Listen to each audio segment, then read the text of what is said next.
এবার বাংলাদেশের টার্গেট টি-20 সিরিজটাও জিতে নেওয়া, তবে সে এবারের এই সিরিজটা চট্টগ্রামে, সেখানে কেমন হবে স্ট্র্যাটেজি, সবকিছু নিয়ে আমরা আলোচনা করতে চাই। আমাদের সাথে এই মুহূর্তে স্টুডিওতে আছেন ক্রীড়া সাংবাদিক ফয়সাল তিতুমির। ফয়সাল তিতুমির, শুভ সকাল। এই মুহূর্তের কথা বা এই বছরের কথা যদি বলি, বাংলাদেশ তাদের একটা কমফোর্ট জোনে প্রবেশ করছে, মানে টি-20তে দুই দলের অবস্থাটাই যেখানে আসলে একটা সময় উল্টো ছিল। ওয়েস্ট ইন্ডিজ বেশ ভালো ছিল দাপটে, এখন তারা আসলে খুব পিছিয়ে গেছে, বাংলাদেশ মনে হচ্ছে এগিয়ে গেছে। এই সিরিজের সর্বপ্রথম সব থেকে বড় চ্যালেঞ্জ কোনটা? আমার মনে হয় সর্বপ্রথম বড় চ্যালেঞ্জ হবে ওইটাই, ওই মানসিক ব্যাপারটা যে আমরা টানা 4টা টি-20 সিরিজ জিতেছি। তো এই সিরিজটা আসলে আমাদের জেতা উচিত এগেইনস্ট ওয়েস্ট ইন্ডিজ, যেটা সাম্প্রতিক সময় নেপালের কাছে হেরে এসেছে। একদমই তাই, মানে ওয়ানডেতে বাংলাদেশ টানা 4 সিরিজ হারের পর একটা সিরিজ জিতেছে, সেখানে টি-20তে আমরা উল্টো জায়গায় আছি। এবং আপনি একদমই ঠিক বলেছেন, আসলে ওয়েস্ট ইন্ডিজের মানে পুরোপুরি বিপরীত অবস্থানে দুটো দল। সো বাংলাদেশে আমার মনে হয় ওই মানসিক বাধাটাই বড়, এবং একই সঙ্গে আরেকটা বড় চ্যালেঞ্জ যেটা আমরা রিপোর্টেও দেখছিলাম, যে মিরপুরের এরকম কালো মাটির স্পিনিং ট্র্যাক থেকে চট্টগ্রামে গিয়ে হঠাৎ করে একটা মোটামুটি স্পোর্টিং উইকেট আমাদের দেশের মধ্যে সবচেয়ে যেটাকে বলা হয়, সেইখানে গিয়ে মানিয়ে নেয়, আমার মনে হয় সেটা হতে যাচ্ছে একটা বড় চ্যালেঞ্জ। এবং এগেন টিম কম্বিনেশনও তার মানে পরিবর্তন হবে। আপনি এক পেসার নিয়ে খেলেছেন এখানে, চট্টগ্রামে অবভিয়াসলি দুজন পেসারকে আমরা দেখবই, সেই সঙ্গে আপনি স্পিনার আসলে বানাতে মিলিয়ে একে খেলতে চান। ঋষাদের জায়গাটা হয়তো অটোমেটিক ব্যাটিং অর্ডারে আমরা জানি যে আমাদের টপ অর্ডারে মোটামুটি এখন জায়গাটা নিশ্চিত করে ফেলেছেন, ওখানে সাইফের সঙ্গে লিটন ঢুকে গেছেন, তামিম অথবা ইমন অথবা দুজনই, সেক্ষেত্রে তৌহিদ হৃদয়কে ড্রপ হতে পারে। মিডল অর্ডার আসলে শামীম, সোহান, এদের উপর আরও একবার দেখার বিষয় থাকবে তারা কেমন করেন, এবং জাকের আলী। এবং সবশেষে আসলে আমাদের পেস বোলাররা, সেখানে চট্টগ্রামে আমরা রিপোর্টও দেখছিলাম, স্ট্যাটিস্টিক্সে বলছে এখানে সবচেয়ে হাইস্ট উইকেট হচ্ছে তাসকিন আহমেদ। সো অবভিয়াসলি তিনি আরেকটা গো অ্যাহেড পাবেন এখানে। বাট একই সাথে আমার মনে হয় ওয়েস্ট ইন্ডিজ দলের কোয়ালিটি পেসার দুজন ঢুকেছেন যারা ওয়ানডে স্কোয়াডে ছিলেন না, এবং সেই দুজনকে খেলাটা আসলে আমার মনে হয় আরেকটা বড় চ্যালেঞ্জ হতে যাচ্ছে বাংলাদেশের ব্যাটারদের জন্য। এটা সত্যি একটা বড় চ্যালেঞ্জ, যেহেতু মিরপুরের উইকেট থেকে সেখানে গিয়ে তাদেরকে অ্যাডজাস্ট করতে হচ্ছে, তার উপর আবার কোয়ালিটি স্পিন বলি পেসার বলি তাদের এগেনস্টে বাংলাদেশের ব্যাটাররা সবসময় স্ট্রাগল করে, সেটা আমরা সবসময় দেখেছি। একটা জিনিস একটু জানতেই চাই যে বাংলাদেশ হঠাৎ করে টি-20তে এত ভালো হয়ে গেল কেমনে, নাকি এটা কি আসলে ভালো হয়নি, নাকি আসলে কিছু একটা? এটা আসলে খুব অদ্ভুত। আপনি যদি বাংলাদেশের ক্রিকেট ফলো করেন দেখবেন যে আমরা হঠাৎ করে কোনো একটা ফরম্যাটে একটা নির্দিষ্ট সময় ধরে ভালো করতে থাকি। ওয়ানডেতে যে সময়টা আমাদের লেটস সে 2015 থেকে 17 পর্যন্ত গিয়েছে, 18 পর্যন্ত আমরা, তারপরে টি-20তে খুব ভালো করা শুরু করি, এবং মাঝখানে আমরা টেস্টেও খুব ভালো করেছে, ঘরের মাঠে জয়গুলো হেল্প করেছে, পাকিস্তানকে হারানো, সবকিছু মিলে। কিন্তু এখন মনে হয় টাইমটা, এটার আসলে কোনো এক্সাক্ট রিজন আপনি খুঁজে পাবেন না, এটার একটা টাইম এখন বোধ হয় বাংলাদেশ টি-20 ফরম্যাটটা একটু গুছিয়ে উঠতে পেরেছে। লম্বা সময় ধরে একটা টিম খেলছে, আপনি এই স্কোয়াডটা দেখেন, এই স্কোয়াডটা কিন্তু মোটামুটি মোরলেস গত 4টা সিরিজ ধরে কন্টিনিউ করছে, এবং একই সাথে সবাই নিজেদের রোলটা বোধহয় আস্তে আস্তে বুঝতে পেরেছেন।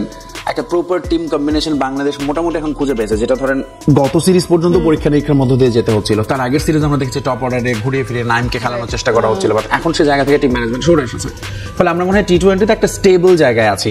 প্রবাবলি দ্যাটস দ্য রিজন যে আমরা এখন এখানে ভালো করছি, একটা দলে অনেকদিন ধরে খেলছে এবং পারফর্ম করছে। একটা জিনিস শঙ্কার কিনা, যেদিন থেকে বাংলাদেশ আসলে টি-20তে ভালো করছে তখন থেকে আমরা দেখতে পাচ্ছি ওডিআইতে তারা 50 ওভার্স ব্যাট করতে পারছে না।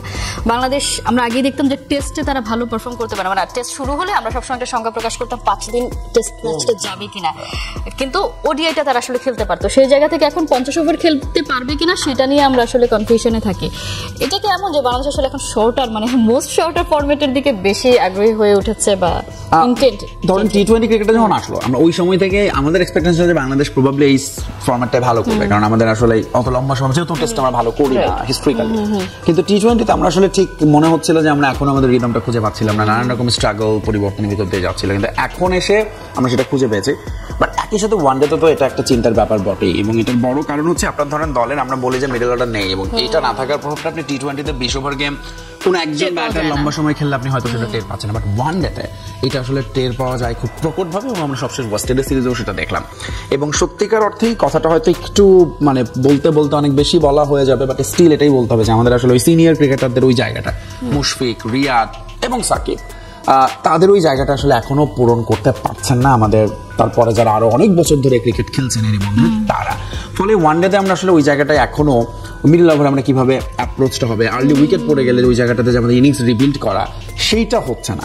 ফলে ওয়ানডেতে আসলেই আমরা ধরুন ওই মিডল অর্ডার না থাকার, মিডল অর্ডারে কেউ ভরসার নাম হতে না পারার অভাবটা আসলে প্রকটভাবে আমরা এখনো বোধ করছি।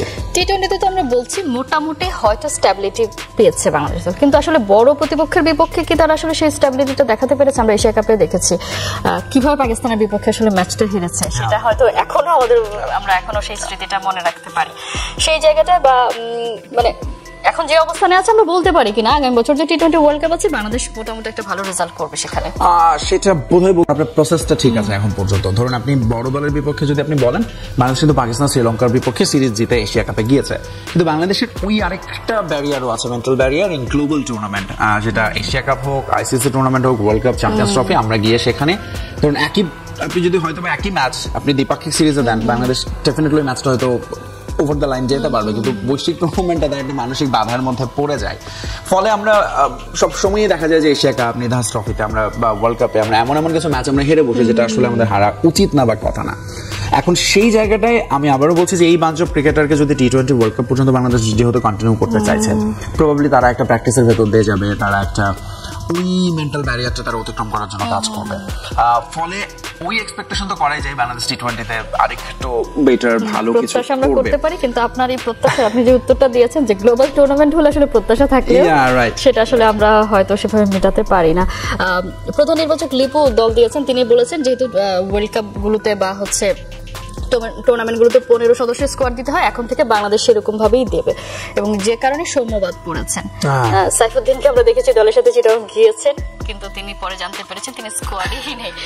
এই ব্যাপারগুলোকে আসলে একটুখানি আসলে প্রশ্ন রাখে কিনা, এই ধরনের সিদ্ধান্ত রাখে। এটার বোধহয় একটা রিজন হতে পারে লিটন কুমার দাসের পুরোপুরি তাকে অ্যাভেলেবিলিটি নিয়ে বোধহয় একটু কোনো কনফিউশন ছিল, সে কারণে সাইফুদ্দিনকে দলের সাথে পাঠানো হয়েছিল। বাট লিটন যখন কনফার্ম হয়েছে, আমরা জানি যে সৌম্য সরকারকে ড্রপ করা হয়েছে, সাইফুদ্দিন নেই। বাট সৌম্যর জন্য এটা খুবই দুঃখজনক, তিনি ধরুন না খেলেই বাদ পড়লেন, গত সিরিজে ছিলেন, ভিসার জন্য যেতে পারলেন না। ঠিক তার পরমুহূর্তে তাকে এরকম শুনতে হচ্ছে তিনি টি-20 দলে নেই। এখন আসলে হয়েছে কি, টি-20তে ধরুন ওই জায়গাটায় সৌম্যর পজিশনে তামিম ইমন আসলে পার পেয়ে যাচ্ছেন, ভালো করছেন, যেটা ওয়ান ডে তে হয়তো তারা করতে পারছেন না। ফলে টি-20তে আরেকটু খারাপ করার জন্য হয়তো তাদের ওয়েট করতে হবে যখন আমরা সৌম্যকে নিতে পারি। সেটা ঠিক আছে, কিন্তু স্কোয়াডের বিবেচনার কথা বলছি। যেমন আমরা এশিয়া কাপে দেখেছি লিটন যখন ইনজিওর্ড হয়ে গেল, তখন কিন্তু বাংলাদেশ আসলে একটু ঝামেলায় পড়েছে, সৌম্য যেতে পারেননি, কিন্তু ভিসার জটিলতা না থাকলে তো তিনি যেতেন, মানে তাকে বাংলাদেশ থেকে উড়িয়ে নিয়ে যেতে হচ্ছে। এখানে তো ঢাকা থেকে চিটাগং খুব ওড়ানোর কোনো এত সময় ব্যাপার নেই। সেটা স্কোয়াডে রাখলে 15 সদস্য যদি 17 সদস্যের স্কোয়াড হতো, খুব বেশি সমস্যা হতো। আমার মনে হয় ঘরের মাঠে এটা তো করাই যায়, এই অ্যাডভান্টেজটা আপনি পাবেন, যেটা আপনি বলেছেন যে, বা লিপু যেটা বলেছে আমাদের প্রধান নির্বাচক, যে 15 সদস্যের squad normally that's the practice, কিন্তু আপনি হোম সিরিজে কিন্তু 16 জন 17 জন দলের সঙ্গে আপনি অবশ্যই রাখতে পারেন, এবং সেই জায়গাটায় আপনার ধরুন যে কোনো, যদিও বাংলাদেশ কিন্তু শুধু প্রথম দুটো টি-20 দল দিয়েছে, ফলে আমি এক্সপেক্ট করছি থার্ড টি-20তে হয়তো সৌম্য সরকারকে আমরা দেখতে পাবো, এবং একই সাথে সাইফুদ্দিনকে আসলে আমার মনে হয় বাংলাদেশ দল ক্যারি করা উচিত টিল দ্য টি-20 ওয়ার্ল্ড কাপ। কারণ আমরা এশিয়া কাপে দেখেছি, ইনফ্যাক্ট লাস্ট ম্যাচে আফগানিস্তানের সঙ্গে তিনি খুব ভালো পারফর্ম করেছেন, এবং বাংলাদেশের পেস বোলিং অলরাউন্ডার নাই। সো আসলে সাইফুদ্দিনের উপর আপনাকে ওই ইনভেস্টমেন্টটা করতে হবে যে ইনভেস্টমেন্ট আপনি রিশাদের উপর করছেন as a leg spinner. So সাইফুদ্দিনকে আসলে আপনি হয়তো তাকে, সে আমাদের অটোমেটিক চয়েস না, কিন্তু উইকেট কন্ডিশন এবং অপোনেন্ট বিবেচনা সাইফুদ্দিনকে আপনার ব্যবহার করতে হবে। যখন আপনি একজন পেস বোলার কমিয়ে দিতে চাইবেন, সাইফুদ্দিনকে লাগবে, ব্যাটিং ডেপথ আরেকটু বাড়ানোর জন্য সাইফুদ্দিনকে লাগবে। সো আমি বরং মোর সাপোর্টার অফ মানে সাইফুদ্দিন, যে তাকে দলের সঙ্গে রাখা।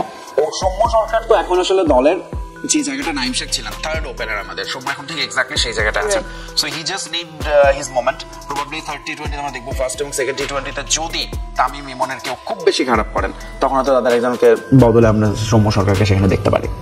লিটন তো ফিরছেন, সেটা নিয়ে আমাদের সবারই স্বস্তি, অথচ এই লিটনকে নিয়ে এশিয়া কাপের আগেই আমরা অনেক বেশি অস্বস্তিতে ছিলাম যে তিনি আসলে কেমন করছেন। সেই জায়গা থেকে আমরা দেখেছি ক্যাপ্টেন্সি এবং নিজের পারফরমেন্স সবকিছুতেই তিনি টপ নচ ছিলেন।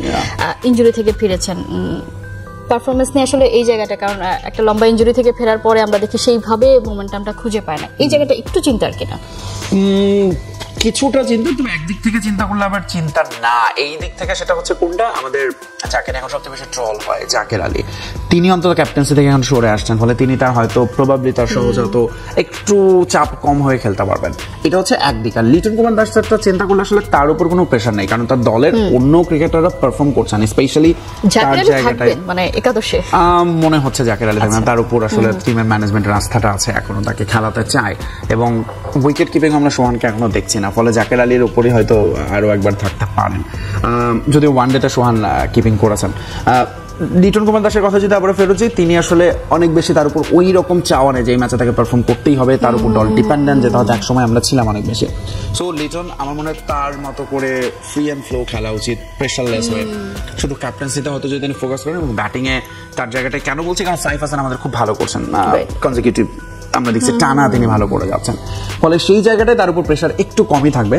বাট লিটনের ওই ব্যাপারটাও আছে, তিনি খুবই একটু ইমোশনাল হয়ে যান মাঝে মধ্যেই, মানে তিনি তার ইমোশনকে কন্ট্রোল করতে পারেন না, ফলে তাকে আসলে ওইভাবে নিজেকে ধরুন রিয়ালিটি বা বাস্তবতা মেনে উইকেটের সঙ্গে বিবেচনা, যদিও লিটনের জন্য এটা একটা ভালো হয়েছে যে চিটাগাংয়ে তিনি ব্যাক করতে পারছেন, ব্যাটিং ট্র্যাক পাবেন। সো প্রবাবলি লিটন কুমার দাস চাইবেন যে একটা ছোট্ট টোটাল হলে সেটাকে যেন বড় করতে পারেন। তিনি যদি 20 রানও করতে পারেন, সেটা তো একটা গুড স্টার্ট, যেটা সেকেন্ড টি-20 থার্ড টি-20 তিনি আরো বেটার কিছু করার একটা অপরচুনিটি পাবেন। নিশ্চয়ই, কারণ আমরা লিটনের অ্যাপিয়ারেন্সটা খুব বেশি মিস করেছি, সেটা আমরা চিটাগাংয়ে পাচ্ছি, এবং সেটাই দলকে অনেক বেশি রিভাইভ করবে, সেটাই প্রত্যাশা রাখতে চাই। এবং টি-20তে বাংলাদেশের যে জয়রথটা চলছে সেটা কন্টিনিউ থাকবে, সেটা প্রত্যাশা রাখতে চাই। তিতুমির অসংখ্য ধন্যবাদ। ধন্যবাদ আপনাকে।